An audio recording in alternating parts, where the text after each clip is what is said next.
Hai semuanya, setelah Wuling dan Hyundai, sepertinya akan segera ada lagi nih brand baru yang akan segera membangun pabrik mobil listrik di Indonesia. Tak tanggung-tanggung, bahkan ada dua brand sekaligus. Lebih gilanya lagi nih, salah satu brand tersebut sudah survei lokasi guna menentukan lokasi pabrik yang segera dimulai di tahun depan. Merek apakah itu? Tanpa banyak bacor, yuk simak video ini bareng-bareng. Kerja keras pemerintah untuk menarik investasi asing, khususnya para produsen mobil listrik nih, tidak sia-sia, brother. Setelah Wuling dan Hyundai, kini ada dua brand baru yang akan segera masuk untuk membangun pabrik di Indonesia. Yang pertama, brand tersebut bernama Neta. Brand asal Cina ini, meski asing di telinga jagat 62, namun sebetulnya Neta masuk ke jajaran top brand di Cina berdasarkan penjualannya. Neta yang mulai masuk pasar otomotif sejak 2014 yang lalu di bawah naungan Hozon Auto Manufacturing di Cina, kini bertransformasi menjadi brand dengan pencapaian yang luar biasa, yang mengenalkan produknya pertama kali ke publik di tahun 2018. Di akhir 2019, jenama asal Cina ini berhasil mencatatkan angka produksi hingga 10.000 unit. Melanjutkan misi dalam menciptakan produk berkualitas terbaik dengan riset yang mendalam mengenai kebutuhan konsumen di pasar otomotif di Cina, Neta telah meluncurkan setidaknya ada 5 model dan berhasil mencatatkan angka penjualan hingga 150.000 unit di tahun 2022. Dengan meraih catatan yang positif tersebut, membawa Neta menjadi nomor 1 startup otomotif dan nomor 9 diantaranya pemain kendaraan listrik di Cina.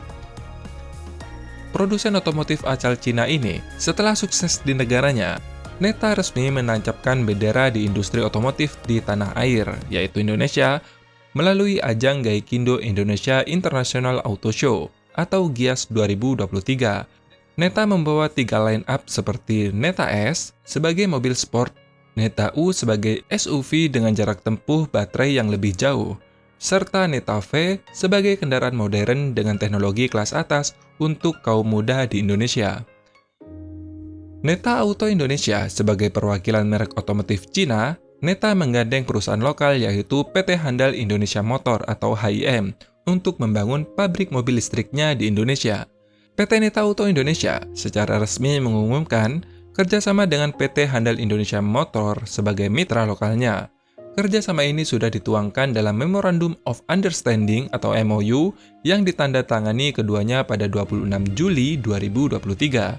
Produksi dinyatakan bakal dimulai pada kuartal kedua yaitu 2024 atau sekitar April hingga Juni 2024.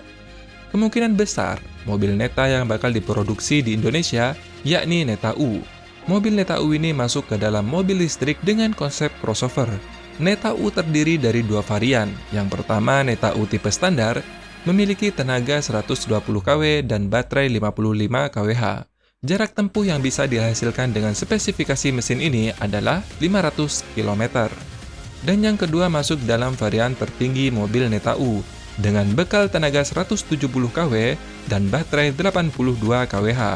Jarak tempuh maksimal yang bisa dihasilkan adalah sekitar 610 km. Tipe selanjutnya yaitu tipe V. Mobil listrik Neta V merupakan varian electronic vehicle yang spesifikasinya berada di bawah Neta U.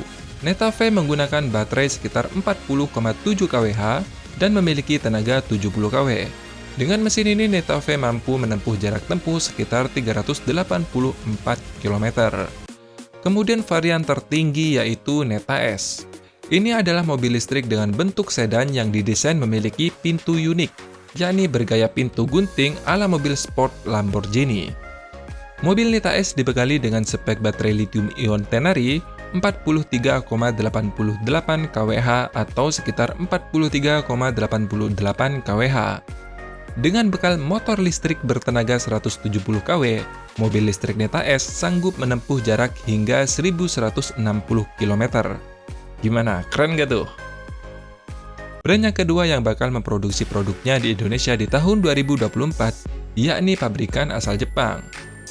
Pada 5 hingga 7 Juni 2023, Menteri Perindustrian Agus Gumiwang melakukan kunjungan kerja ke Jepang guna melakukan pertemuan dengan pabrik otomotif. Salah duanya nih adalah Mazda Motor Corporation dan Mitsubishi Truck and Bus Corporation. Pertemuan itu tak sia-sia. Salah satunya pun tertarik untuk berinvestasi di Indonesia, yakni Mazda. Meski PT Eurocas Motor Indonesia sebagai distributor Mazda di tanah air, hingga saat ini secara resmi belum memiliki line up untuk kendaraan listrik di Indonesia, namun Managing Direktur PT EMI mengatakan jika pihaknya sudah siap untuk membangun pabrik di Indonesia dalam waktu dekat, bahkan sudah melakukan survei lokasi. Sejatinya pabrik Mazda di Indonesia ditujukan untuk produksi kendaraan konvensional, namun seiring berjalannya waktu dan mulai berkembangnya keberadaan kendaraan listrik di pasar nasional, membuat jenama negeri matahari terbit ini juga memiliki rencana untuk membuat kendaraan ramah lingkungan tersebut secara lokal. Pemerintah mendorong Mazda untuk mempertimbangkan produk Mazda MX-30 sebagai salah satu line up yang diproduksi di Indonesia, sekaligus menjadikan Indonesia sebagai basis produksi buat konsumen di Asia Tenggara dan Australia. MX-30 merupakan crossover medium yang dirancang berbasis mobil bensin CX-30. Diketahui Mazda Indonesia sendiri saat ini sudah menjual CX-30 di Indonesia sendiri. MX-30 bukan cuma mobil listrik, Mazda juga membekali mobil ini dengan pilihan penggerak lainnya, yaitu plug-in hybrid dan mild hybrid. Mobil yang sekarang cuma diproduksi di pabrik Mazda di Hiroshima, Jepang ini adalah mobil perdana yang diproduksi massal perusahaan. Desain MX-30 adalah SUV 5 pintu. Bagian menariknya yakni pintu belakang mobil didesain terbuka terbalik mirip mobil sport RX-8. Sasis yang digunakan adalah e-Skyactiv dengan motor listrik bertenaga 140 HP dan torsi sekitar 264 Nm yang juga didukung baterai 35,5 kWh. Varian mobil listrik MX-3000 sudah diproduksi sejak Mei 2020.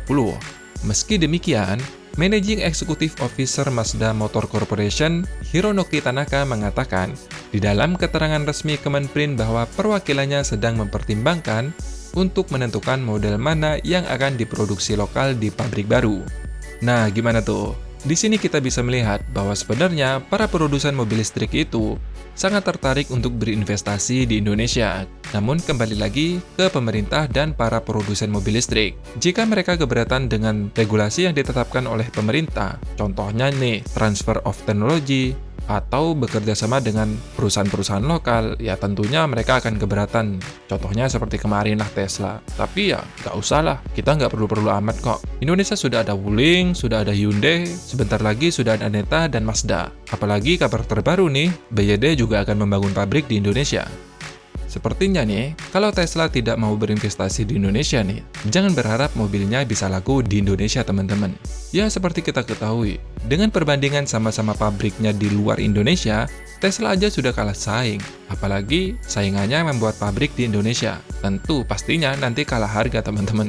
Semoga informasi ini bermanfaat. Terima kasih sudah menonton dan sampai jumpa.